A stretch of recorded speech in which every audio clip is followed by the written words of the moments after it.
Hello everyone, good morning. কেমন আছো তোমরা সবাই? আশা করি তোমরা সবাই খুব ভালো আছো আর আমিও খুব ভালো আছি।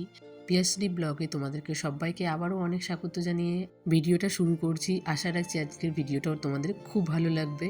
সকালে ঘুম থেকে উঠে বজরংবলীকে প্রণাম সেরে তারপরে বাসি কাজগুলো শুরু করে দিয়েছি। বাসি কাজ বলতে কোনো কাজই আমার থাকে না ঘুম থেকে, যেহেতু আমি অনেক দেরি করে ঘুম থেকে উঠি।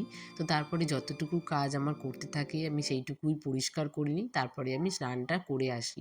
এখন শীতের বেলায় না স্নান না করলে মনে হচ্ছে একটু বেলা হয়ে গেলে কাজ করতে করতে অনেকটা দেরি হয়ে যায়, তারপর মাম্মামকে আবার খাওয়ানো থাকে, এই করতে করতে অনেকটা সময় হয়ে যায়, মনে হয় অনেকটা কাজ থাকে। তাই সকালবেলা স্নানটা সেরে নিলে এতটা কাজ আর মনে হয় না। আর এই শীতের দিনে মনে হয় সকালবেলা স্নান করলে স্নানটা করা যায়, আর যত বেলা হয় তত মনে হয় আর স্নান করার ইচ্ছেটা থাকে না। তো তাই আমি এখন সকাল সকাল স্নানটা সেরে নিচ্ছি। আর সকাল সকাল স্নান করে যে আমার গলার অবস্থা একেবারেই খারাপ হয়ে গেছে, তোমরা হয়তো সেটা ভয়েস শুনে হয়তো বুঝতেই পারছো। মাম্মামের তো শরীরটা খুব খারাপ ছিল, তার সাথে কিন্তু আমারও খারাপ হয়েছিল।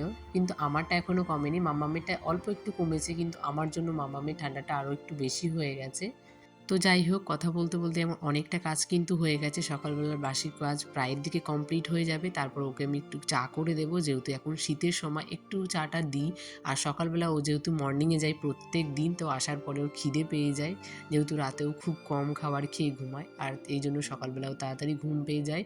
তো দুটো বিস্কুট দিয়ে আমি ওকে একটু চা করে দিলাম, তারপরে আমি স্নান করতে গেছিলাম।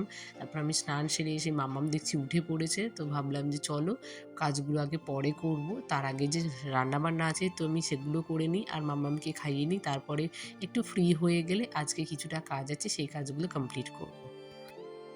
তো স্নান করা, কাজ করা, রান্না করা সব হয়ে গেছে। তো এখন ঘরের পুজোটা দেবো, তারপর মাম্মামকে খাওয়াবো, তারপর যাবো মন্দিরে পুজো দিতে। তো ফল টলগুলো এখনও কাটা হয়নি, তো কাটবো। তো চলো, আর তোমাদেরকে বাইরের ওয়েদারটা আজকে দেখায়। এতগুলো কাচাকুচি করেছে, কিচ্ছু শুকাবে না আজকে, তো দেখায় তোমাদেরকে। এখন বাজে ওই 9:30 মতো, 9:30 10টা, হ্যাঁ 10টা মতো বাজে এখন। তো এখনও রোদ ওঠেনি, জানি না আজকে কবে শুকাবে এগুলো। তো দেখা যাক, চলো তোমাদেরকে দেখায়। তো এই যে দেখো বাইরের ওয়েদারটা, জামা কাপড় তো কিচ্ছু শুকাবে না আজকে, সব এভাবেই থাকবে, রোদের কোনো দেখাই নেই। কিন্তু তার হিসেবে কোনো ঠান্ডাটা নেই আজকে, টোটালেই ঠান্ডা লাগছে না, তো বাইরে রোদ ওঠেনি। তো এই দিনের বেলা দেখে মনে হচ্ছে এখন পৌষ মাস পড়ে গেছে, কিন্তু এখনও তো পৌষ মাস পড়েনি, তার আগে শুরু হয়ে গেছে, রোদ উঠছে না ভালোভাবে। আর ভালোভাবে উঠছে না বলতে কি, সূর্য মামাকে দেখাই যাচ্ছে না। তো যাই হোক, রেডি হয়ে গেছে, পুজোটা দিয়ে আসি। এই যে একটা এমনি সুতি শাড়ি পরেছি, পাশের মন্দিরটাতেই পুজো, আর মাম্মাম রেডি হয়ে গেছে। চলো মাম্মামকে দেখা। আরে মাম্মাম আমাকে শাড়ি পরতে দেখেছে, তারপরে লেহেঙ্গা পরে বলছে। মাম্মামকে এই জন্য জামাটা সোয়েটারের উপর পরিয়ে দিয়েছি। ওম শিব ওম শিবাদেব। পুজো দিয়ে এসে গেছি, তারপর ঘরের কাজগুলো আবারও শুরু করেছি। খাওয়া দাওয়া কমপ্লিট হয়ে গেছে, ভাবলাম মাম্মামকে ঘুম পাড়াবো, তার আগে আমি কাজগুলো কমপ্লিট করে নিই। এখনও বাসি বিছানাটা তোলা হয়নি, আজকে অমাবস্যা ছিল, তাই একটু মন্দিরে পুজো দিলাম। মাম্মামের শরীর খারাপের জন্য বলেছিলাম পুজো দেব, তাই আজকে এই পুজোটা দিয়ে দিলাম।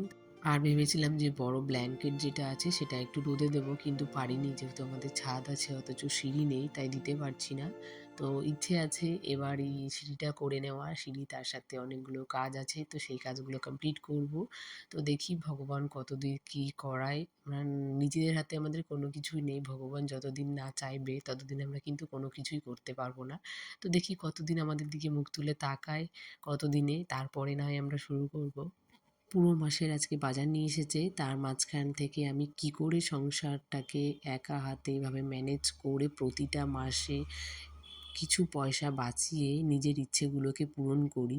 প্রত্যেক মাসে কিন্তু মাসের বাজারটা কিন্তু আমাদের একসাথেই হয়, সেই থেকে আমি কি করে বাঁচিয়ে রাখি তোমাদের সঙ্গে আজকে সেটাই শেয়ার করব। সবার আগে আমাদের জিনিসগুলোকে যত্ন করে রাখতে হবে, তারপরেই না সেই জিনিসগুলো আমরা ব্যবহার করতে পারবো। আর যদি আমরা জিনিসগুলো যত্ন করে না রাখি, তাহলে কিন্তু জিনিসগুলো ভালো থাকবে না, আর আমরা অনেক দিন ধরে ব্যবহার করতে পারবো না।